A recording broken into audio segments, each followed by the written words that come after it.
Gravando. Então, a gente tá aqui pra gravar esse vídeo, pra mostrar as músicas que a gente compôs e pra ver se vai ficar boa. Então a gente vai postar aí.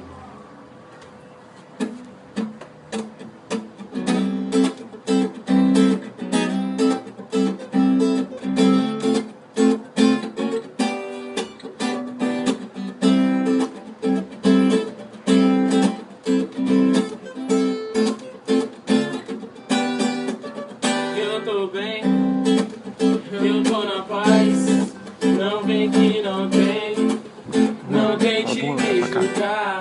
Eu tô zen, eu tô na minha, sem se preocupar, eu vou aproveitar a minha vida.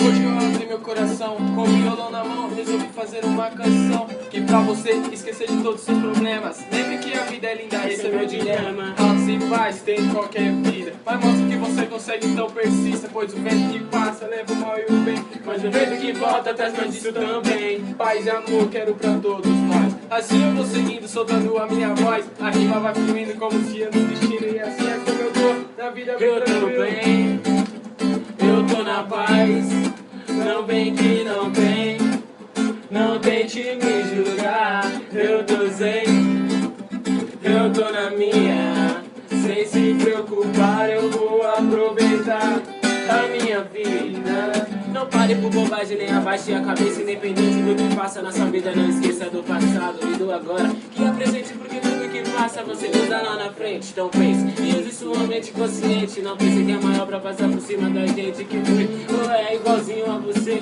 que vem de lá de baixo tentando crescer. Então siga sempre em frente, não pare de lutar, porque a estrada é longa, mas vai acabar. E pra vencer tem que ter sacrifício, mas se tem Deus no coração nada é difícil. E tudo que você pode fazer é incrível, mas só pode se tornar real se acreditar que é possível. Fique tranquilo, você e seus amigos, lado a lado de boa. Eu tô bem, eu tô na paz, não vem que não tem, não tente me julgar. Eu tô zen, eu tô